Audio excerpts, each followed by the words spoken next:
golfer and musician traveling the world for gold. Some daddies made of plastic and some other things I love. Won't you come along with me? There's no time for rejection. Hold on tight, such a delight. It's Brian's Wrestling Collection. Me.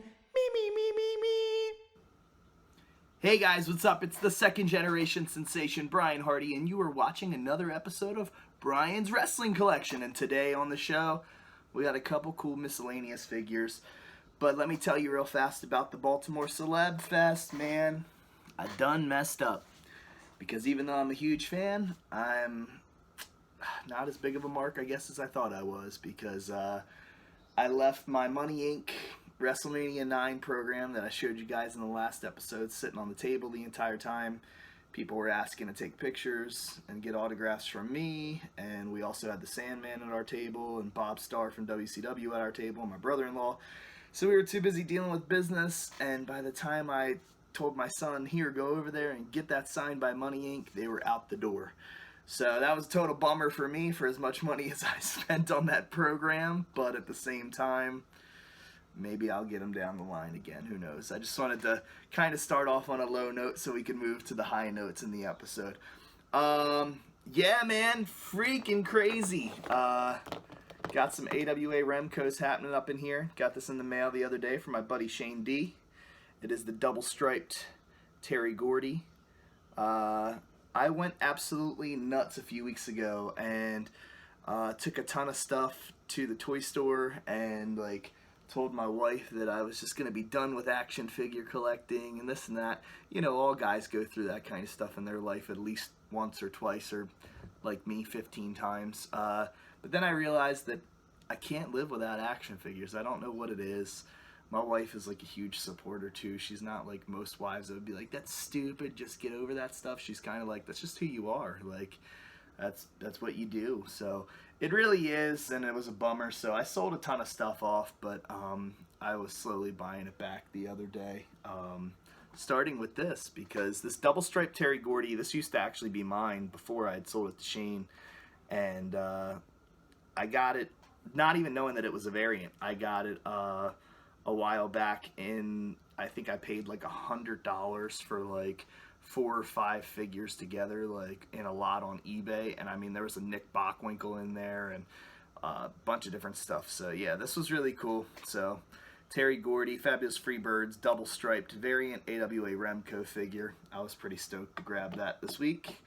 Got this bad boy at Second Chance Toys, Stan Hansen AWA Remco figure. Now I got to get the chaps and the vest and the cowboy hat for it, and it'll be complete. But this is a, you know, pretty hard figure to find, so I don't know. So I call it a win for the week for sure. So those are my 2 Remcos of this past week, and then started getting back into Hasbro again, man. This is just gonna get wild and crazy over the next couple months. I know it. So Series 1, Brutus the Barber Beefcake. Series 1, Big Boss Man, and Series 1, Jake the Snake Roberts. So I need the Snake, I need the Clippers, and I need the Nightstick. If anybody out there has it and wants to sell it to me, you've got the $1 million man, you've got the $1,000 broski, but come talk to the $100 Brian. Boom! Or the $20 Brian, whatever I'm feeling like. I don't even know what I got going on at the moment. So I think it's like probably a bunch of 20s. Yeah, the $20 Brian. Everybody's got a price. Yeah. So, yeah, if there's any good stuff out there, let me know. And we did good at the convention. Ooh, let me show you this. Pause. Okay, I've returned, and I've returned with something pretty freaking awesome. Now, yes, I've seen other replicas, so don't, like, piss on my day or anything like that, because I know that they do make other better ones out there, but this is actually good enough for me, so this is really cool. The same guy that I bought the big gold belt from when Ronnie Garvin was in town, from IPO Sports Marketing, had these pretty cool Intercontinental titles. So I was like, dude, this is awesome. I gotta grab this. Like I said, I've seen some have, you know, better shape plates and stuff like that, or heavier duty straps. But this is pretty awesome for what it is, because it's just going to sit on a shelf because it's autographed by Greg the Hammer Valentine and Tito Santana, who were both at the Baltimore Celeb Fest this past weekend. It was a great time. And yeah, this is in my DTOF now. So I've got the big gold belt, I got the Hogan belt under that, and I got this Intercontinental title. And I'm like, I didn't even know I was really going to become a belt collector like this, but it's starting to work, and this is a cool piece.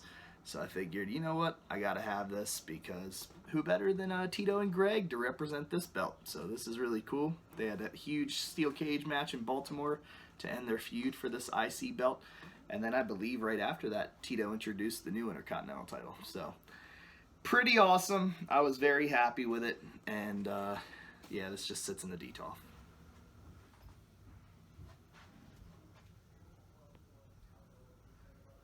Big gold.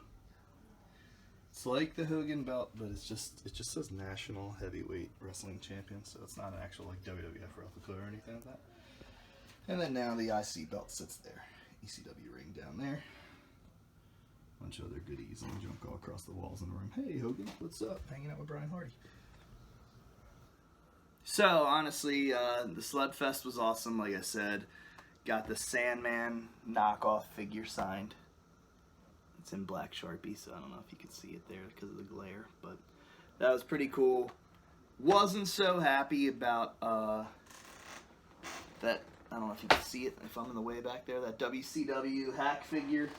He signed it as the Sandman. And I'm like, now I gotta get it back off there and find a way to get him to sign it as Hardcore Hack, because I wasn't paying attention to what was going on. There was too much stuff going on. Thank you to all the fans that came out and bought stuff, and it's just a great time this past weekend.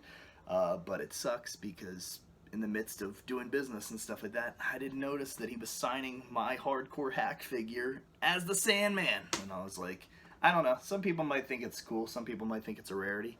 If you want to buy it, hit me up. If not, I'll just find a way to get the signature off of there. Go on my TikTok. I show you how to get signatures off of figures like that. And then maybe have him re-sign it as Hardcore Hack one day. Who knows? Trying to think of what else, because there's all that good stuff.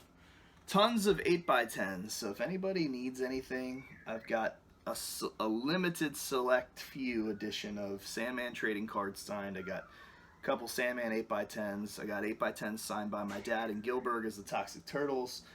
Playboy Bobby Star 8x10s. Baltimore Blondes 8x10s. So do me a favor, DM me, ask what I got going on. I'll show you some cool stuff, and we'll see if we can make a deal. There was one other thing I was going to say, and I just don't remember what it was. I think it had to do with the convention, but I don't know. Folks, this is what happens when you have way too many concussions. So, with that being said, this is Brian Hardy. This is another episode of Brian's Wrestling Collection, and I can't wait to hang out with you guys some more this summer. So until next time, take care.